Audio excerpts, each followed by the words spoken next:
Decidí visitar a mi marido en su trabajo como director general. En la entrada había un cartel que decía, solo personal autorizado. Cuando le dije al guardia que yo era la esposa del director general, él se rió y dijo, señora, veo a su esposa todos los días. Allí, está saliendo ahora mismo. Así que decidí seguirle el juego. Me llamo Elena Martín, tengo 36 años y vivo en Móstoles, Madrid. Decidí visitar por sorpresa a mi marido, Marcos, en su empresa de Madrid porque llevaba semanas distante y con horarios extraños. Desde hacía varias semanas, Marcos evitaba mis ojos, dormía con el cuerpo lejos del mío y hablaba en monosílabos, como si cada palabra le costara. Las cenas se volvieron silenciosas, sus mensajes escasos, y los «voy a llegar tarde» se convirtieron en rutina. Algo dentro de mí, ese instinto que solo una mujer traicionada reconoce, comenzó a gritarme que algo no cuadraba. Aquella mañana, mientras él salía a toda prisa sin apenas besarme, tomé una decisión sin pensar, me vestí, salí de casa y me subí al tren con rumbo a su oficina en el centro de Madrid. No le avisé. Quería verle, sorprenderle, o quizás sorprenderme a mí misma con lo que encontraría. Sentía que ese día marcaría un antes y un después, aunque aún no sabía cuánto. Al llegar al edificio, me dirigí con paso firme hacia la entrada principal, pero el guardia de seguridad me detuvo levantando una mano seca y autoritaria, señalando un cartel con letras rojas, solo personal autorizado. Me miró sin reconocerme, como si yo no tuviera ningún derecho a estar allí. Aquella barrera, tan física como simbólica, me hizo sentir fuera de lugar en la vida de mi propio marido. Tragué saliva, ocultando la incomodidad tras una sonrisa forzada. No pensaba darme la vuelta tan fácilmente. Me acerqué al mostrador y, con tono sereno pero firme, le dije al guardia que era la esposa del director general, esperando que al pronunciar ese título se abrieran las puertas sin más preguntas. Noté un leve cambio en su expresión, como si por dentro se encendiera una alarma. Pensé que todo se solucionaría ahí mismo, que bastaba con mencionar mi vínculo con Marcos. Pero en lugar de dejarme pasar, el guardia frunció el ceño y dudó unos segundos. Y entonces dijo algo que me heló la sangre. Señora, la esposa del director general está aquí con él ahora mismo, acaban de subir juntos, dijo con absoluta seguridad, sin saber el terremoto que esas palabras acababan de desatar en mi interior. Me quedé inmóvil, sintiendo como el mundo se ladeaba bajo mis pies. Cada sílaba me golpeó como un martillo, la esposa del director. Yo era esa esposa. ¿O no? Intenté mantener la compostura mientras por dentro me desgarraba. Un frío intenso me recorrió el cuerpo, y por un segundo creí que me iba a desmayar. Si yo era su esposa, ¿quién era esa otra mujer que subía con él como si lo fuera? Me llevé una mano al pecho, buscando oxígeno en medio de la confusión. La certeza me golpeaba con una fuerza brutal, Marcos tenía una doble vida. O al menos, una doble versión de la verdad. Y yo acababa de tropezar con ella de frente. Con voz tensa, sin poder evitar que me temblara un poco, le pregunté al guardia cómo era esa mujer. Él, sin sospechar nada raro, me dijo que era morena, elegante, joven y que claramente conocía el edificio, porque pasó su tarjeta con naturalidad y saludó al personal como si lo hiciera a diario. Cada palabra suya era una estocada más. Esa no era una desconocida accidental, era alguien con territorio y rutina. Y yo era la intrusa. Me obligué a tragar saliva, a poner en orden mi respiración, a levantar la barbilla como si nada me afectara. No iba a darle el espectáculo a ningún desconocido. Le agradecí al guardia con una sonrisa forzada y me alejé del edificio caminando despacio, sin mirar atrás. Tenía el alma hecha pedazos, pero el rostro sereno. Porque incluso rota, una mujer puede aparentar firmeza cuando la humillación está demasiado fresca para procesarse. Crucé la calle con paso lento y me senté en un banco frente a la entrada, con la vista fija en la puerta giratoria. No tenía un plan, solo necesitaba ver con mis propios ojos lo que ya empezaba a sospechar. Cada minuto pesaba como una piedra, y el aire parecía más denso. La ansiedad se mezclaba con el orgullo herido, y una voz interna me pedía que no huyera todavía. Porque cuando todo se derrumba, una necesita pruebas, no suposiciones. 40 minutos después, lo vi salir. Marcos apareció por la puerta principal, con el móvil en la mano, tecleando con rapidez, sin mirar a su alrededor. Vestía como siempre, pero se movía con una urgencia distinta, como si quisiera estar en otro lugar cuanto antes. Mi corazón dio un vuelco al verle, pero él no levantó la vista.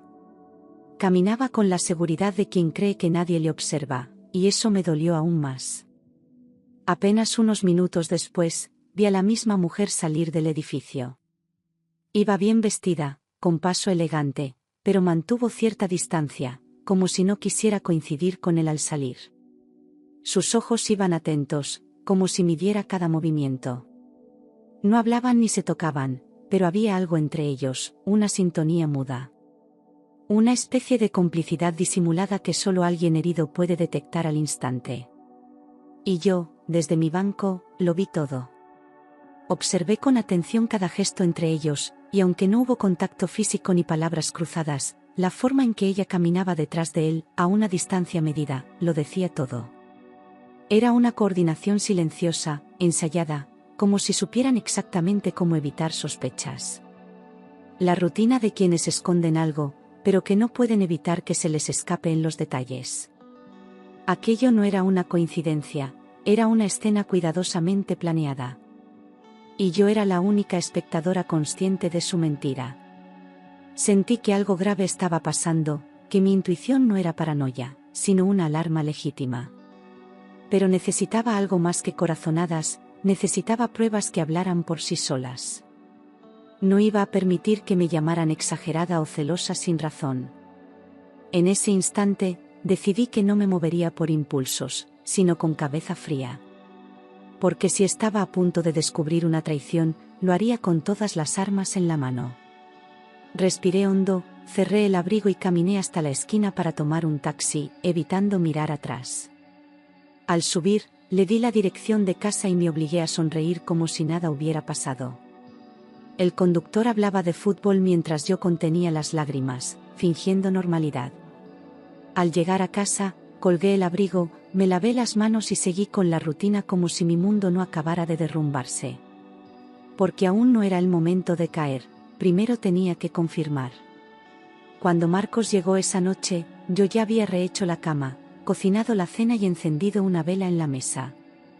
Él entró como si nada, dejó las llaves en el mismo sitio de siempre y se sentó con gesto cansado. Le pregunté con calma cómo había sido el día, y él, sin mirarme, respondió que había sido de reuniones interminables. Ni una pausa, ni una grieta en su voz. Mentía con la soltura de quien lo ha hecho muchas veces antes. En lugar de enfrentarlo, lo observé. Había algo en su forma de hablar, en la tensión de sus hombros, que no era la misma de antes. Se servía el vino con manos nerviosas, miraba el móvil de reojo aunque no sonara.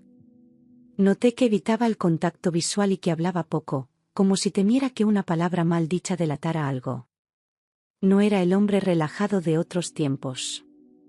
Era alguien ocultando una verdad.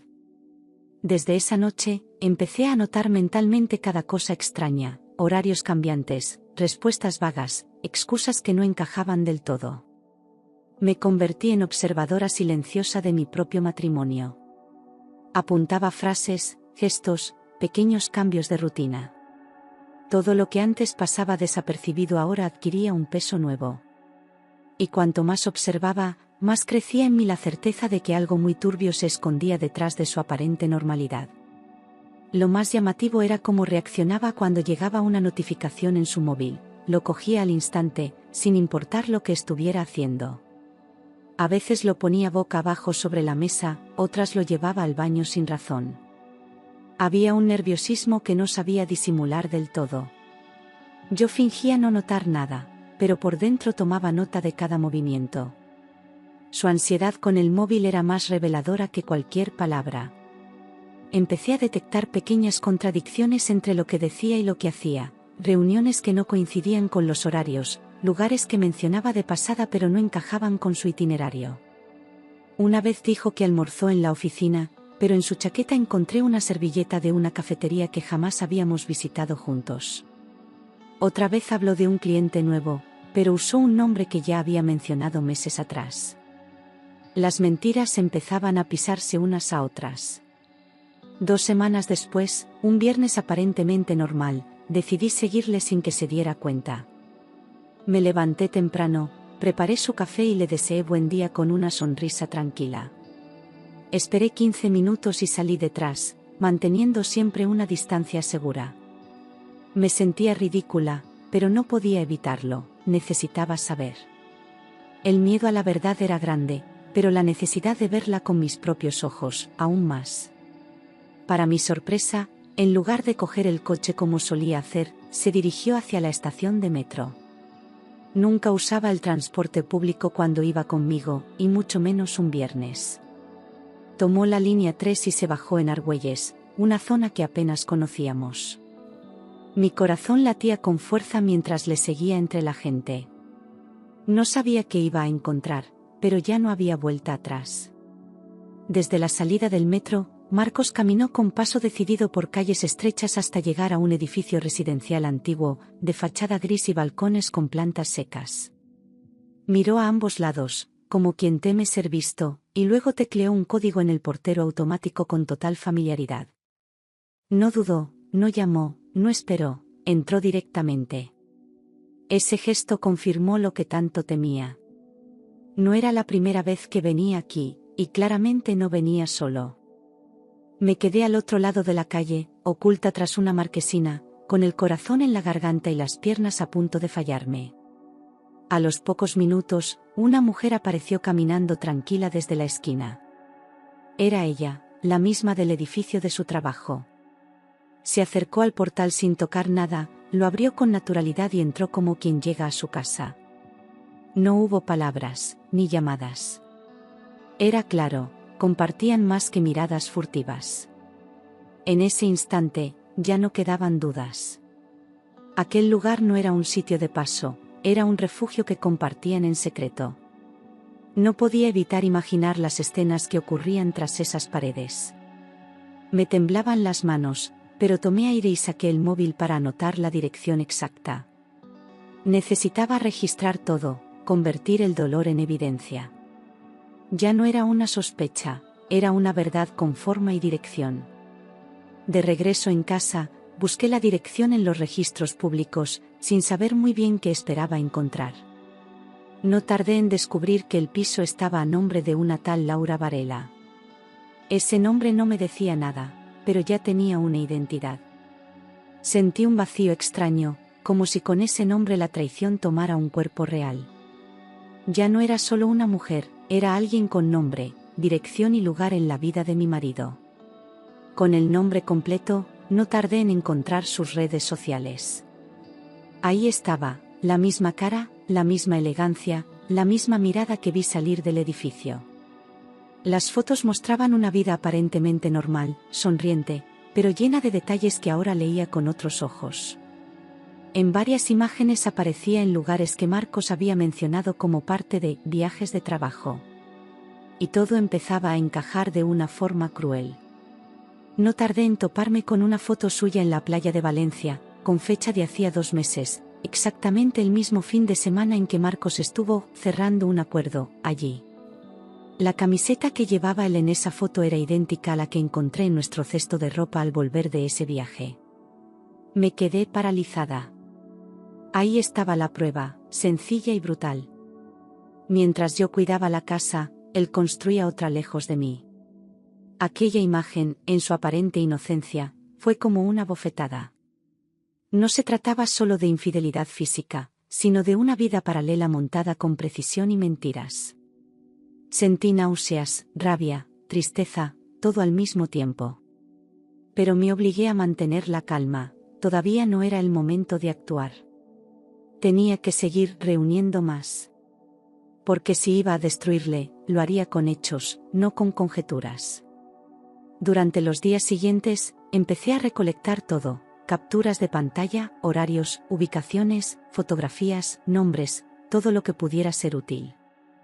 Creé una carpeta oculta en mi portátil y ordené las pruebas como si se tratara de un caso judicial.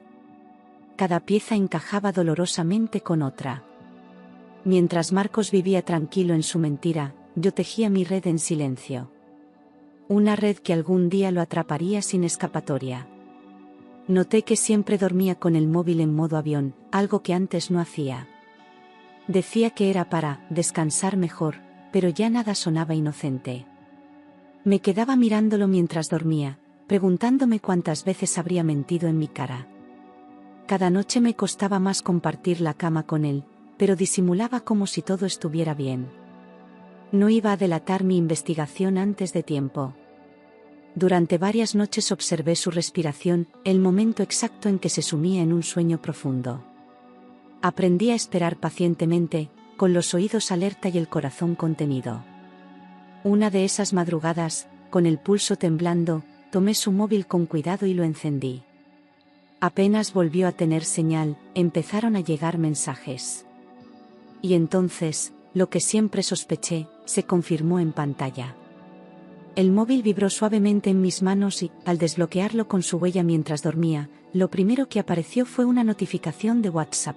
Buenas noches, amor. Te echo de menos. Venía de Laura. Mi pecho se comprimió de inmediato, pero seguí navegando por las conversaciones con el corazón latiendo desbocado. Todo estaba ahí, a la vista, como si él nunca pensara que yo podría descubrirlo. Cada palabra era una traición más que sumaba al silencio que me había tragado durante meses. Los mensajes seguían llegando uno tras otro, como si el universo quisiera asegurarme de que no quedaran dudas. Esta semana ha sido eterna sin ti, he comprado lo que te gusta para cenar, duerme pronto, mi vida.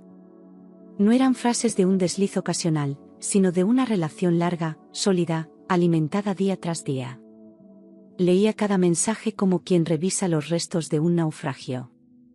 Y lo peor era que todo me sonaba familiar, porque yo también recibí esas palabras, hace años. La intimidad entre ellos era evidente, construida con tiempo, rutina y afecto. Hablaban de series que veían juntos, de lugares a los que querían volver, incluso de pequeños gestos del día a día. No era una aventura fugaz, era una segunda vida completa. En un punto, le escribió, no sabes lo difícil que es fingir con Elena. Sentí un puñal helado en el estómago. Él no solo me mentía, se quejaba de tener que mantenerme engañada. Fotografié todo con el móvil en silencio, pantallazos de las conversaciones, fechas, nombres, emojis, detalles. Lo guardé todo en mi carpeta secreta, sin omitir nada. Luego apagué el móvil y lo dejé exactamente como estaba, al borde de la mesita. Volví a acostarme, conteniendo el llanto, y lo miré dormir como si fuera un extraño. Tenía al enemigo en mi cama, y esa noche fue la primera vez que sentí miedo de verdad. Al día siguiente, con la cara hinchada por no dormir, busqué discretamente un abogado especializado en derecho de familia. Pedí cita para ese mismo viernes y me presenté con todos los documentos recopilados. Él me escuchó en silencio mientras hojeaba cada prueba con mirada seria y profesional. No me miró con lástima, sino con respeto. Me dijo, lo estás haciendo bien. Vas a salir de esto más fuerte de lo que crees. Revisamos mis derechos punto por punto, desde la vivienda hasta los posibles acuerdos de separación. Me explicó con paciencia cada paso legal, qué podía pedir, qué debía evitar, cómo manejar la situación sin perder la cabeza. Sentí un hilo de esperanza al saber que la ley estaba de mi lado si actuaba con inteligencia. No se trataba solo de divorciarme, sino de hacerlo sin que él pudiera voltearlo todo contra mí. Y para eso, cada prueba era oro. El abogado me aconsejó seguir con mi vida como hasta ahora, sin mostrar cambios bruscos, para no despertar sospechas. No hagas movimientos sin respaldo legal, insistió. Así que volví a casa, preparé la cena como siempre y lo saludé con un beso en la mejilla. Él me habló de su día, como si no supiera que yo ya conocía la verdad. Me estaba convirtiendo en una actriz, y cada escena en casa era una función más en esa obra cruel. A partir de entonces, mi silencio se volvió mi mejor herramienta. Observaba todo, cómo hablaba, qué decía, los gestos mínimos. Era como vivir con un desconocido y al mismo tiempo conocerlo más que nunca. Me volví detallista, meticulosa, paciente. El dolor seguía ahí, pero la estrategia pesaba más. Porque no era solo una traición, era una guerra fría, y yo pensaba ganarla sin perder mi dignidad. Noté que cada vez que regresaba a casa traía bolsas del supermercado con productos que nunca habíamos comprado. Marcas desconocidas, sabores que ni siquiera le gustaban cuando estábamos juntos. Algo en esas bolsas me decía que había una segunda cocina, otra mesa puesta en otro lugar. Y mientras él pensaba que yo no lo notaba, yo sumaba cada detalle como si fuesen piezas de un puzzle macabro que ya casi estaba completo. Una mañana, mientras hacía la colada, descubrí 2 desodorantes exactamente iguales, pero de marcas distintas, escondidos en bolsillos distintos de 2 chaquetas suyas. Era absurdo, nadie necesita duplicar un desodorante salvo que tenga 2 baños en 2 casas diferentes. Me quedé mirándolo sobre la mesa como si fueran pruebas de un crimen. A veces, la verdad no llega con palabras, sino en pequeños objetos que delatan la mentira sin necesidad de explicación. Otro día, mientras vaciaba sus bolsillos antes de meter la ropa en la lavadora, encontré un ticket arrugado de una cafetería en Argüelles. La fecha coincidía con una de esas tardes en que había dicho estar reunido todo el día en la oficina. El detalle era mínimo, pero demoledor. Ya no era solo lo que decía, sino lo que dejaba sin explicar. Ese barrio, ese ticket, esas mentiras, todo formaba una red coherente y sucia. Cada vez que encontraba uno de esos indicios, mi interior se partía un poco más, pero también se fortalecía. Ya no buscaba confirmar la infidelidad, eso ya lo sabía, sino construir un relato completo que me permitiera cerrar este capítulo con dignidad y justicia. Todos esos detalles que él pasaba por alto se convirtieron en mis mejores testigos. La verdad no necesitaba dramatismo, solo constancia. Y yo la tenía. Un viernes por la mañana, tras comprobar que Marcos tenía una reunión importante, según su agenda ficticia, decidí ir personalmente al edificio donde vivía Laura. Ya no quería mirar desde lejos. Tomé un tren con las manos heladas y el estómago cerrado. Al llegar, esperé unos minutos frente al portal, repasando cada posibilidad. No sabía qué me iba a encontrar, pero sí sabía que tenía derecho a saber. Crucé la calle con paso firme y toqué el portero sin pensarlo demasiado. Un zumbido sordo resonó dentro del edificio, pero nadie respondió al instante. El silencio me pareció eterno, hasta que escuché unos pasos rápidos acercándose. Apreté los puños para no temblar. Estaba en la puerta de una vida que nunca me perteneció. Y ya no había marcha atrás.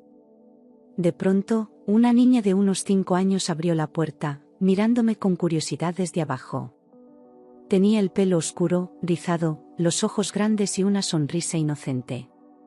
«¿Buscas a mi mamá?», me dijo con naturalidad, como si yo fuera una visita habitual. Me quedé sin palabras. Aquella niña conocía ese lugar como su hogar, y su madre era la otra mujer en la vida de Marcos. Le pregunté con suavidad si podía llamar a su mamá, y ella, sin dudar, se dio la vuelta gritando: «Mamá, hay una señora en la puerta». Escuché pasos apresurados, una voz femenina murmurando algo, y luego vi aparecer a Laura en el pasillo. Cuando me vio, se detuvo en seco. Su expresión cambió al instante, de sorpresa a incomodidad, como si hubiera estado esperando este momento, y temiéndolo. Nos miramos en silencio durante unos segundos que se sintieron eternos. Ella no preguntó quién era yo, lo supo en cuanto nuestros ojos se cruzaron. Su hija se agarró a su pierna, y Laura la acarició como un gesto automático de protección. Yo no fui allí a gritar ni a llorar. Solo necesitaba escuchar la verdad de su boca. Y se lo pedí con la voz firme: «Solo quiero saber qué te ha dicho él». Laura me invitó a entrar en silencio, como quien acepta que la verdad ya no puede esconderse. Nos sentamos en la sala, mientras la niña se fue a su cuarto. Ella respiró hondo y empezó a hablar, sin rodeos ni adornos. Me dijo que no sabía que Marcos estaba casado, que él siempre le había dicho que estaba divorciado, solo, pendiente de firmar los papeles. Sentí rabia, pero también una inesperada compasión por ella. Me contó que él pasaba allí varias noches a la semana, que ayudaba con los gastos y que incluso tenía ropa y objetos personales en su armario. Me habló de viajes, cenas, rutinas compartidas. Todo lo que para mí era ausencia, para ella era presencia. Lo describía como un hombre cariñoso, comprometido, una versión que yo ya no conocía. La doble vida de Marcos era más profunda de lo que imaginé. Finalmente, Laura me mostró conversaciones guardadas en su móvil donde él le prometía que el divorcio estaba a punto de resolverse, que todo era por cuestiones legales, y que muy pronto estarían libres para vivirlo todo. Yo leía esos mensajes como quien revisa su propia autopsia emocional. Cada línea era una prueba más de que no solo me había engañado a mí, había construido una mentira tan perfecta, que atrapó también a ella. Me levanté del sofá, aún temblando por dentro, pero con la voz firme. Le dije a Laura que no tenía intención de discutir ni buscar culpables entre nosotras. Solo necesitaba la verdad, y ella ya me la había dado. Su mirada, cargada de decepción, reflejaba la misma herida que yo llevaba abierta en el pecho. Por un instante, compartimos el mismo dolor, provocado por el mismo hombre que nos mintió a las dos. Antes de marcharme, le pregunté directamente si en algún momento había sospechado que él aún vivía con alguien. Me dijo que no, que él era muy hábil con las excusas y siempre encontraba la manera de justificar cualquier ausencia o demora. Le creía porque yo también lo había hecho durante años. Cuando la mentira está bien construida, hasta la intuición puede confundirse. Ambas fuimos víctimas de la misma farsa. Me acompañó hasta la puerta y, antes de abrirla, me dijo con voz quebrada que no volvería a dejar que él cruzara ese umbral. No por mí, sino por su hija. Había descubierto que no era solo una amante engañada, sino la tercera parte de una mentira con consecuencias reales. Agradecí su honestidad con una mirada larga y sin palabras. En ese instante supe que, al menos, ya no tenía que luchar contra una mujer, sino contra un hombre que había jugado con dos vidas. Salí de allí con una mezcla de tristeza, alivio y determinación. Caminé sin rumbo durante un buen rato, repasando cada palabra, cada gesto, cada confirmación. Me sentía vacía, pero también más libre. Ya no era una sospecha, ni una intuición, era una verdad que había escuchado con mis propios oídos. Y con eso, por fin, tenía todo lo que necesitaba. Esa noche, cuando Marcos llegó a casa, la mesa del salón estaba cubierta con cada prueba que había reunido, fotos impresas, capturas de pantalla, fechas, direcciones, y un pequeño informe cronológico. Lo esperé sentada en silencio, con la serenidad de quien ya no tiene nada que perder. Al entrar, se detuvo al ver todo aquello desplegado. Su cara perdió el color, y por primera vez en mucho tiempo, no tuvo palabras. Intentó hablar, pero no consiguió hilar ni una frase completa. Cogía papeles, los soltaba, volvía a mirarme, tartamudeaba excusas inútiles. Decía que todo era más complicado de lo que parecía, que me lo iba a explicar.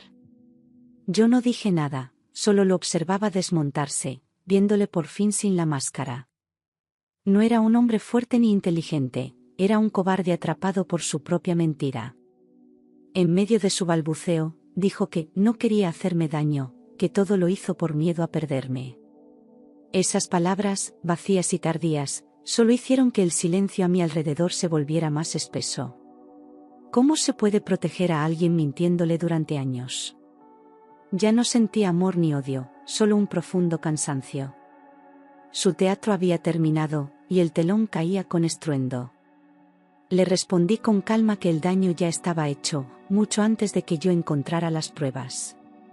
Lo que dolía no era solo la traición, sino el tiempo robado, la paz quebrada, la dignidad pisoteada. Él bajó la mirada, sabiendo que ya no tenía cómo defenderse. En esa casa ya no quedaba espacio para explicaciones. Solo quedaba tomar decisiones.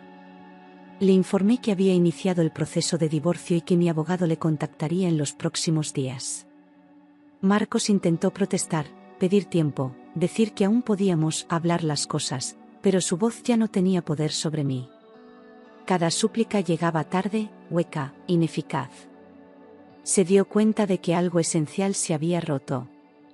Y esta vez, no tenía forma de arreglarlo. Una semana después, por recomendación del abogado, Marcos abandonó la casa. Recogió sus cosas en silencio, sin atreverse a mirarme a los ojos. El eco de sus pasos por el pasillo fue lo último que escuché antes de cerrar la puerta. No lloré. Solo respiré. Por primera vez en mucho tiempo, ese espacio volvió a ser mío. Y el silencio ya no dolía, sanaba.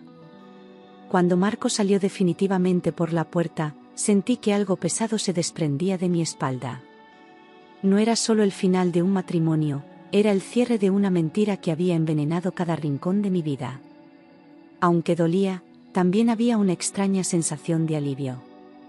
El espacio se sentía más limpio, más silencioso, más mío. Y por primera vez, el futuro no me daba miedo, me daba curiosidad. Poco después supe que Laura también había terminado con él. Según me contó por mensaje, no pudo perdonarle haberle ocultado algo tan grave. Había dejado de responderle, y le pidió que no volviera a buscarla. Me sorprendió, pero también lo entendí, ninguna mujer merece vivir en la sombra de otra. Él había perdido a las dos, por quererlo todo sin ser honesto con nada. Semanas después, me llegó un correo anónimo desde la empresa donde trabajaba Marcos. Decía que Recursos Humanos estaba investigando su uso indebido de recursos internos para fines personales. Al parecer, había pagado viajes, cenas y regalos con fondos de la empresa. Y cuando la verdad salió a la luz, lo despidieron sin contemplaciones. Su caída fue tan rápida como su mentira había sido larga. Mientras él se hundía en sus propias consecuencias, yo empecé a reconstruirme. Retomé viejas actividades que había abandonado por complacerle, volví a pintar, a correr por las mañanas, a leer en silencio. Sin darme cuenta, recuperé partes de mí que él había apagado poco a poco. No fue fácil, pero cada pequeño avance era una victoria íntima. Estaba volviendo a ser yo, pero mejor. Encontré un nuevo trabajo en una pequeña editorial, con compañeros amables y un ambiente en el que nadie fingía ser lo que no era. Me sentía valorada, escuchada, libre de caminar sin miedo a que alguien me midiera con mentiras. Redescubrí lo que era trabajar sin cargar con una doble vida ajena. Y cada día, al salir de allí, llevaba una paz que durante años no supe que me faltaba. Dormir dejó de ser una batalla.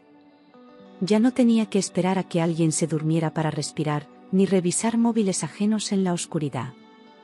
Me dormía sin angustia, despertaba sin sobresaltos. Mi cama, antes testigo de silencios y sospechas, volvió a ser un refugio. Y eso, tan simple y cotidiano, era un regalo que no pensaba volver a perder. Aprendí a estar sola, y en esa soledad encontré una compañía nueva, la mía. Empecé a disfrutar de los pequeños rituales diarios, hacer café sin prisa, caminar sin destino, comer lo que me apetecía sin pensar en nadie más. Descubrí que no necesitaba pareja para sentirme completa. Estaba entera, incluso con las cicatrices. Y eso me hacía más fuerte que nunca. Empecé terapia, no para olvidar lo que había pasado, sino para entender por qué lo permití tanto tiempo. Me enfrenté a mis miedos, a mis vacíos, a mi silencio. Y poco a poco, dejé de culparme. No fue mi ceguera, fue su engaño. Y aunque el dolor fue real, también lo fue mi capacidad de levantarme después de todo.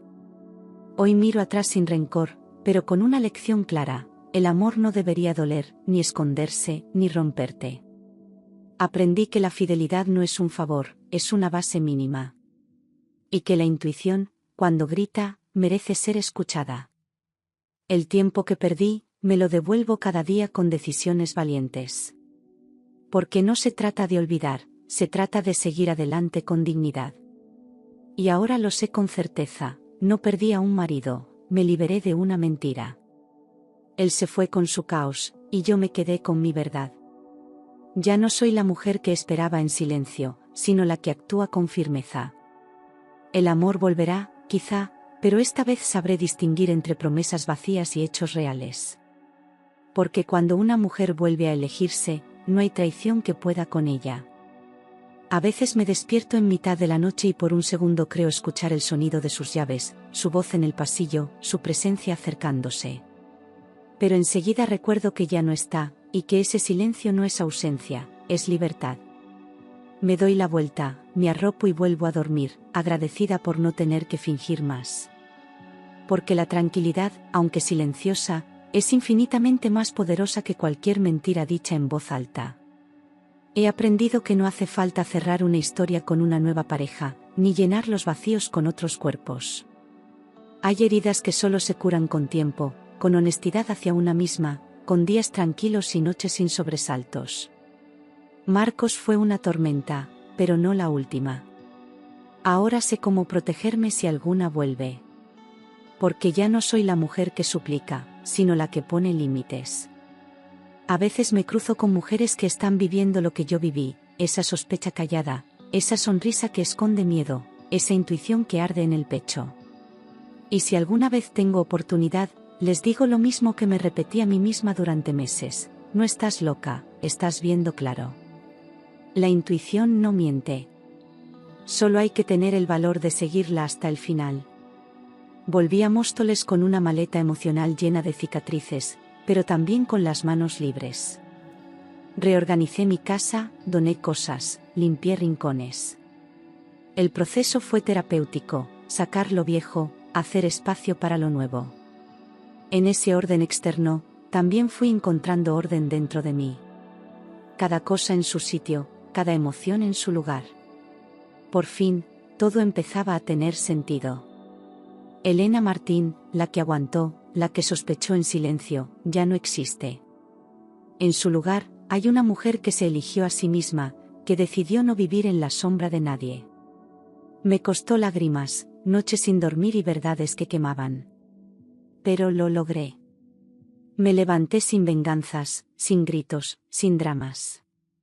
Solo con la verdad como escudo y el respeto propio como espada. El perdón no llegó de golpe. No hubo un momento de iluminación, ni una escena de redención. Fue más bien una decisión que repetí cada día: no cargar con lo que él hizo, no dejar que su traición definiera el resto de mi vida. El perdón no era para él, era para mí. Para liberarme del peso. Y al soltarlo, me sentí más ligera que nunca. Recuperé amistades que había dejado morir por su culpa. Volví a reír con amigas, a hablar de mí sin justificar cada palabra. Me di cuenta de cuánto había perdido por mantener una fachada perfecta. Y esa conciencia dolió, pero también me impulsó a vivir con más verdad, con menos miedo, con más amor propio. Ya no me interesa fingir. Me interesa sentir. No tengo prisa por enamorarme otra vez. Si llega, será porque alguien me mira con verdad, no con disfraces. Pero mientras tanto, me tengo a mí. Y eso es más que suficiente. Porque descubrí que el amor más difícil y más duradero es el que construimos hacia adentro. Amar quien soy, incluso con todo lo que viví. Porque sobreviví a algo que intentó romperme, y no pudo. Nunca imaginé que la traición me daría una segunda oportunidad. No fue una bendición disfrazada, fue una herida que me obligó a mirarme de frente. Y en ese espejo vi a una mujer que merecía más, que podía más. Me dolió, sí. Pero también me reveló. No hay revelación sin dolor. Y el mío, finalmente, me liberó. Ahora camino con la cabeza alta, sin vergüenza, sin culpa, sin miedo. No soy una víctima, soy una mujer que atravesó un incendio y salió caminando. No necesito contar mi historia para que me crean, pero si alguien me pregunta, la cuento con orgullo. Porque esta no es una historia de infidelidad. Es una historia de renacimiento. Y yo, renací. Volver a mí no fue un proceso lineal. Hubo días en los que dudé, en los que me pregunté si hice bien, si podría haber salvado algo. Pero la verdad siempre regresaba como una marea firme. Yo no rompí nada, solo dejé de sostener lo insostenible. Y eso no es fracasar, es sobrevivir. Porque a veces amar también significa saber irse a tiempo.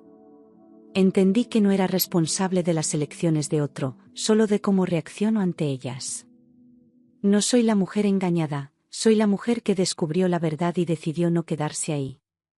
La que no gritó, pero actuó. La que no vengó, pero se protegió. Porque la dignidad no se defiende con escándalo, sino con coherencia. Y yo elegí ser coherente conmigo. Mi historia no es de tristeza, es de transformación.